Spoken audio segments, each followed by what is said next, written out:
قضية فتح الحدود، أنا نقول لك الحدود ممكن تفتح يوم من الأيام، ولكن أعتذر، الحدود ما تغلقتش على بال الصحراء الغربية، ما نشوهش الواقع. أنا نتذكر كانوا عندي شبان جامعيين هذاك وين كملوا مشاو يتفسحوا تما 3 أيام باش خرجوا،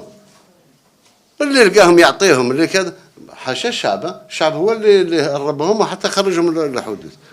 تجي في نهار واحد وقع عندك اعمال ارهابي في مراكش، اللوبي اللي عندك تما تزعزع، تاخذ قرار انت باش تقول انا ما عنديش الارهابيين، الجزائريين هم الارهابيين، وانا ذاك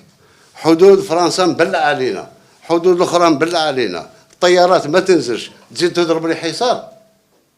بامر من كذا، وما تخلينيش نهضر.